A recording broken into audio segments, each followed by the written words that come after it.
Okay, so the next question that we have here is question number 8.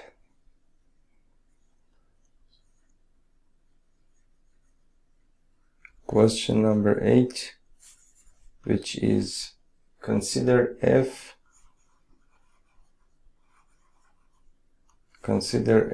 as a function from, well, r plus, I will talk about what this means, to the set basically 4 to infinity, right? Given by f of x is equal to x squared plus 4. You want to show that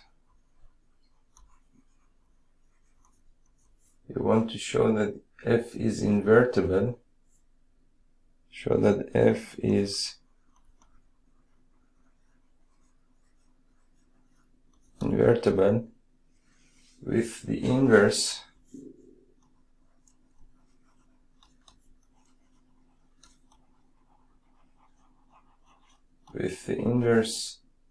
f inverse of f given by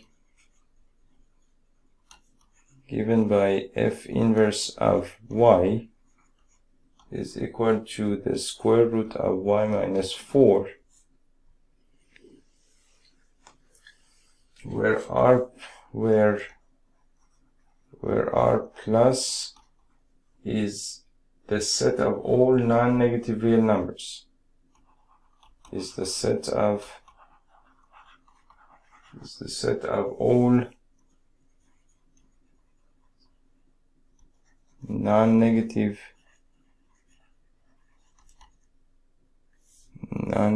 real numbers.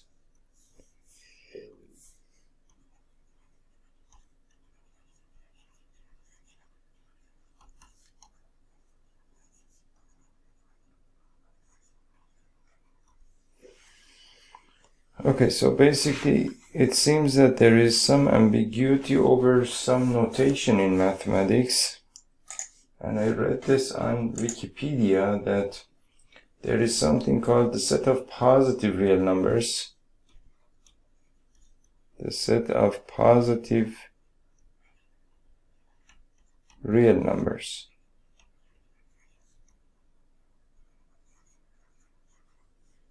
And that is basically, denoted by, this set is denoted by r. Some notation like this. This is a little bit, you have to write this greater than 0, a little bit below r, and that is equal to basically x belongs to r such that x is greater than 0, right? That is the set of, so this is basically the subset of those real numbers. So this is the subset of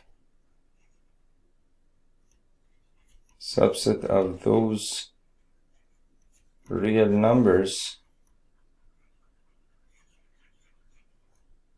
that are greater than 0. That are greater than 0. Greater than 0. So that is basically the positive real numbers. And there is something called the non-negative real numbers. There is something called the non-negative, the set of non-negative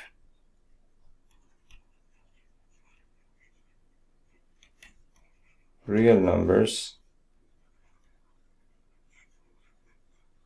which is basically r and this notation, and it's equal to x belongs to r such that x is greater than or equal to 0.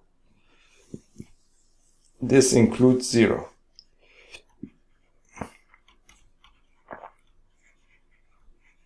This includes 0 as well. Now it seems that, so this is the set of positive real numbers, this is the set of non-negative real numbers. The set of non-negative real numbers includes 0 as well. Now it seems that basically r plus written this way and r plus written this way are ambiguously used for both of these sets. There is ambiguity in this notation, and these are ambiguously used for either of these two. So it's based on this article. It says that, and this is an article on Wikipedia. You can read it over here as well. You can search for positive real numbers on Wikipedia. So it says that so it's safer to always specify which. Alternatively, the notation this for this or this notation has also been widely employed, is aligned with the practice in algebra of denoting the exclusion of the 0 element with a star, and should be understandable to most practicing mathematicians.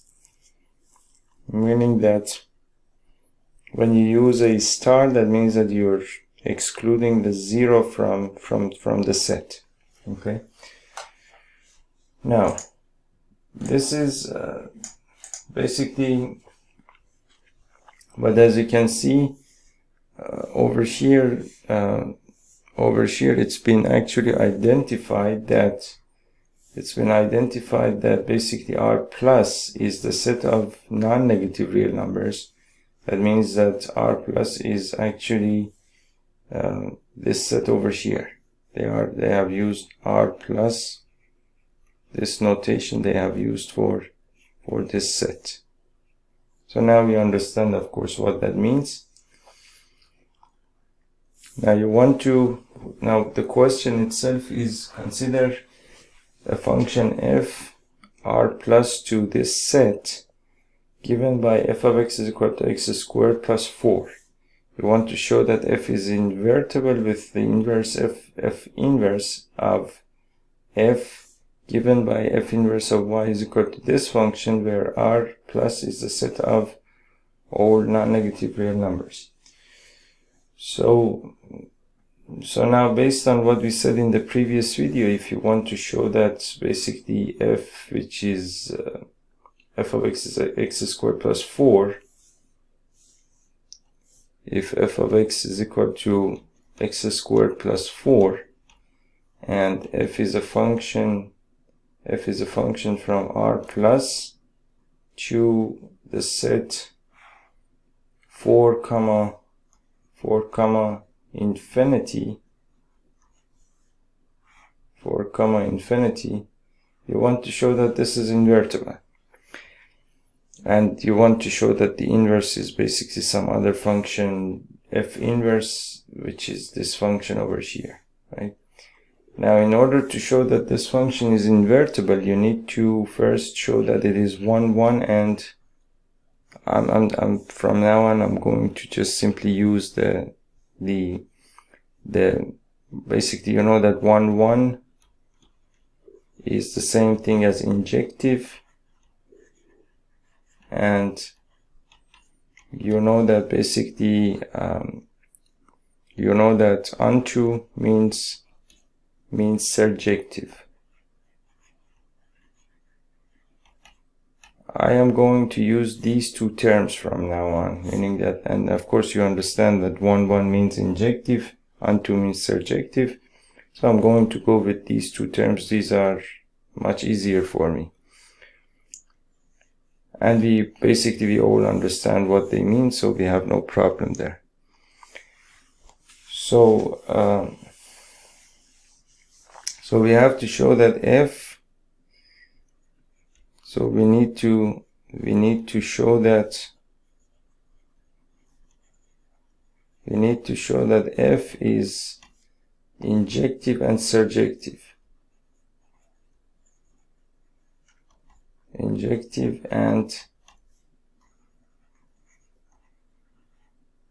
surjective. And surjective. So now to show that f is injective, we need to show that for every x1 and y1, and for every x1 and x1 and x2 belonging to the domain of the function, we need to show that f of x1 is equal to f of x2. That implies that x1 is equal to x2.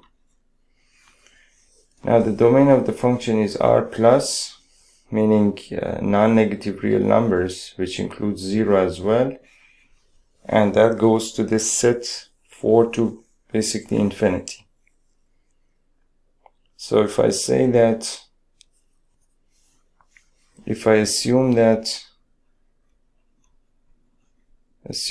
basically f of x1 is equal to f of x2, then in the case of, if I apply this to this function, what that means is that x1 squared plus 4 is equal to basically x2 squared plus 4.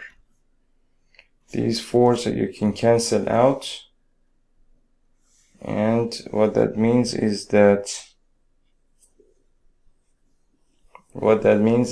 then you can write this as x1 squared is equal to x2 squared, which means that if I take the square root of both sides of this equation, I can write the square root of x1 squared is equal to the square root of x2 squared. And that here means that that in this context it means that x1 is equal to x2. Otherwise, normally if you're working with basically if x belongs to the set of real numbers, then the square root of x1 squared is equal to the square root of x2 squared. Then that implies that x1 is equal to plus or minus x2, right? Because here you have the negative numbers, you have the positive numbers, you have the 0. But here in this context, basically we know that x belongs to the set R plus, and the set R plus does not really contain any negative numbers, so I can make sure that negative numbers are not there, so I can simply write x1 is equal to x2. So I need to be careful there, of course. And so x1 is equal to x2, and therefore f is injective. F is injective. That is one part. Now to show that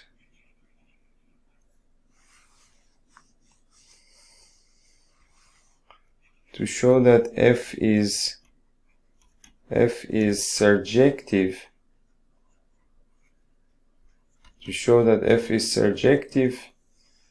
we need to show that again, we have discussed this in the previous video as well, basically in length, but long story short, you need to make sure that every element of the codomain of the function is the image of some element of the domain of the function. And for that, we showed in the previous video as well that we have to find the inverse of the function, and from the inverse, if we can get back to the domain of the function, then we can show that every element of the codomain is the image of some element in the domain of the function. So I'm going to use the rule of the function x squared plus 4 to calculate the inverse of this function, how to get back from this to the domain of the function, right? So what that means is that if I set, for example, f of x is 5, if I equate that to y and write it as x squared plus 4, then that means that x squared is equal to y minus 4. And this means that basically x, or you can say the square root of x squared, you can say that the square root of x squared is the same thing as the square root of y minus 4, which means that basically, again, because x belongs to this set here and this does not contain any negative numbers, I can write this as x is equal to the square root of y minus 4. Otherwise, I would write this as, if I was working with the whole set of real numbers, I would write this as x is equal to plus or minus the square root of y minus 4, right? But this is not the case right now. So what that means is that x is equal to the square root of y minus 4, and so that means that f of the square root of y minus 4 is equal to, if I put it in this function, I'll get basically f of x squared, if f of basically the square root of y minus 4 is the same thing as basically the square root of y minus 4 whole squared plus 4, which is the same thing as y minus 4 plus 4, which is equal to y. Which means that f of the square root of y minus 4 is giving me y. That means that every y that I can find in the range of the function, I should be able to get back to that. I should be able to get to that y from basically the square root of y minus 4. If I enter this as the input of the function, that gives me every y that there is in the codomain of the function. Now I need to make sure that all of the elements that are needed to get to this y can be found, that I need over here, can be found in this set. So f goes from r plus to 4 comma infinity. Basically, I know that f goes from r plus to basically 4 comma infinity, right? That means that f, basically the codomain of the function, contains only these elements from 4 all the way up to infinity. Now the elements that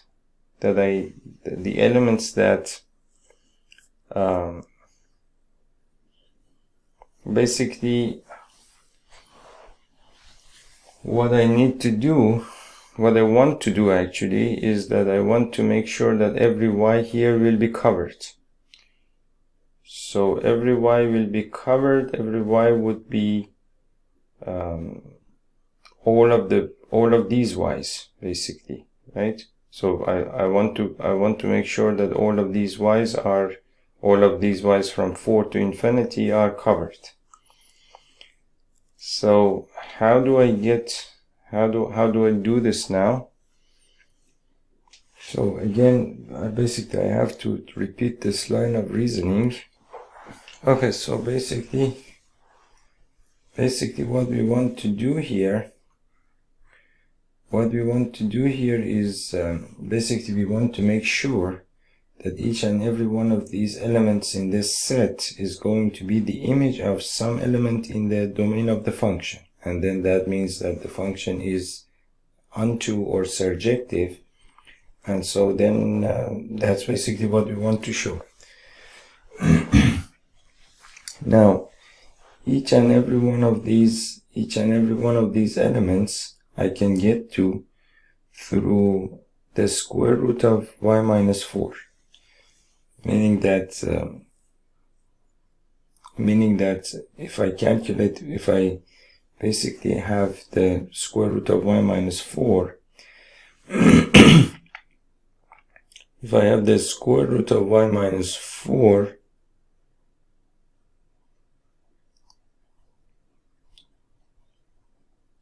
let's do an example here. So we know that the function is f of x is equal to x squared plus 4, right? We know that the function is f of x.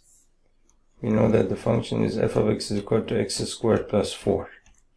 Now let's get to one typical y there, and then from there we can understand this much better. Now let's say that f of 1, for example, 1 is in the domain of this function, so we can enter it because these are all the non-negative real numbers, so we have no problem there. That's equal to 1 squared plus 4, which is equal to 1 plus 4, which is equal to 5, right? Now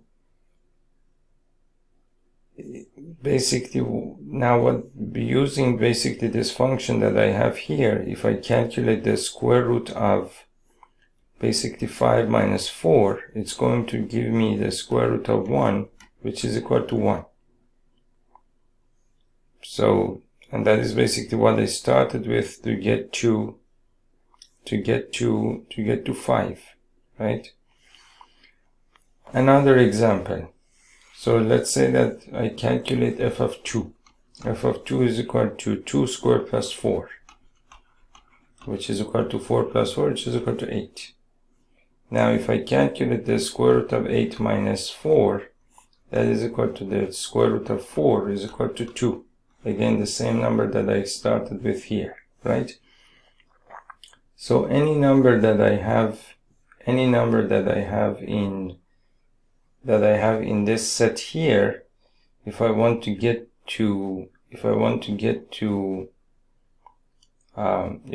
to basically suppose that I have some number 8 over here in this set, right? If I want to know whether there is a number in the domain of the function through which I can get to that number, I can simply put this number in this function here, and that it gives me that number. So it's very simple, right? Now, so now what we want to do is that we want to make sure that all of these elements are covered here. So, and I can get to these elements through this function, the square root of y minus 4, right? Which means that basically now y here is greater than or equal to 4. The y that I can enter into this function is greater than or equal to 4. That means that if y is equal to 4, then the square root of 4 minus 4 is equal to 0. That is basically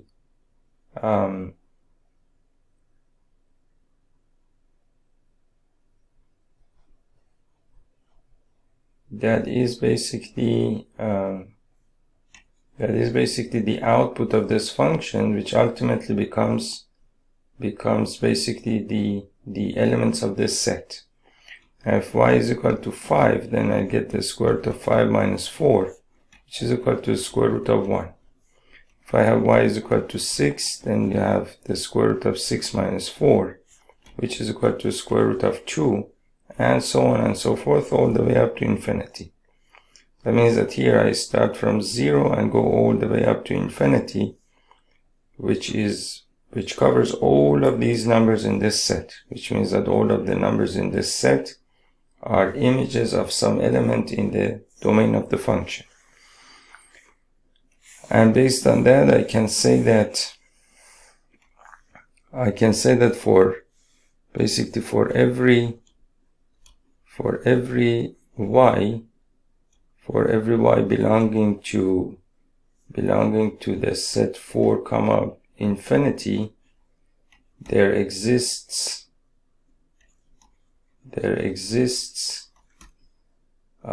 an x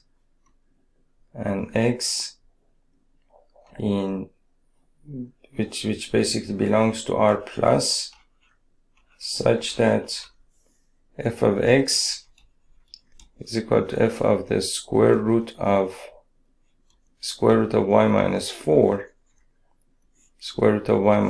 which is equal to y. And therefore f is basically surjective, or unto, basically. So now we have proved that f is surjective and also is injective. So you can say that therefore f is bijective.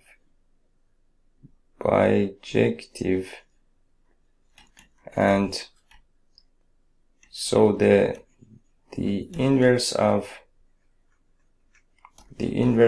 f exists.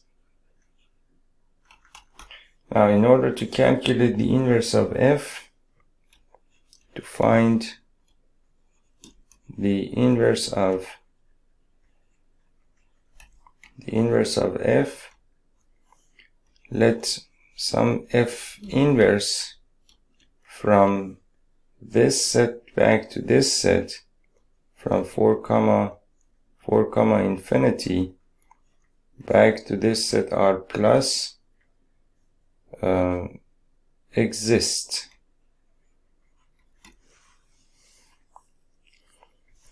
Now, to show that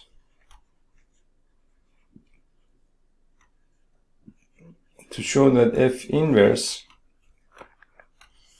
is the inverse of f,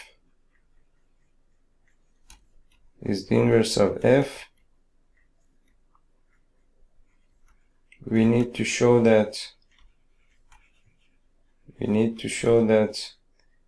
basically we said that if you have some function f and some function g, and g is the inverse of f, then g of f is equal to I of x, which is basically the identity function on the domain of f, and f of g is equal to I of y, right?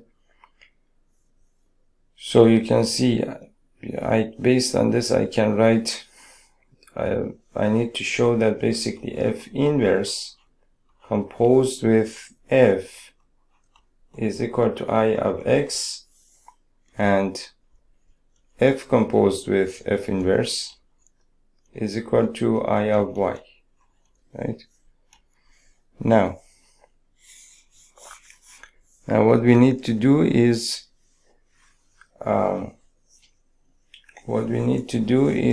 calculate f inverse OF, which is equal to, now f is basically the function which is this is f, right? X squared plus 4. So basically the function that we have, f goes from R plus to 4 comma infinity, and f of x is equal to x squared plus 4. And also f inverse goes from basically 4 commas infinity to R plus, and f inverse we have defined it as f inverse of x, basically we have defined, or f inverse of y I should say. F inverse of y is equal to let's of course we need to define f inverse of y, which we haven't done here. I'm going to define it later in just a few moments as basically f inverse of y minus the square root of y minus 4. I'm going to write it as the square root of y minus 4, right? So, and now before we do this, we need to define f inverse. Otherwise, we have nothing to work with. I forgot to do that. So what I can do, we can define f inverse as follows. So let's say that basically f of x is equal to x squared plus 4. So if I write this as y is equal to x squared plus 4, and so that means that x squared is equal to y minus 4, and this means that the square root of x squared is equal to the square root of y minus 4. And since x belongs to positive real numbers or non-negative real numbers, then the square root of x squared is equal to x, and that becomes the square root of y minus 4, right? So then based on this, I can define f inverse of y. I can define f inverse of y as the square root of y minus 4. And now if I can show that basically f inverse of is equal to I of x and f inverse is equal to I of y, then that means that f inverse is the inverse of f, right?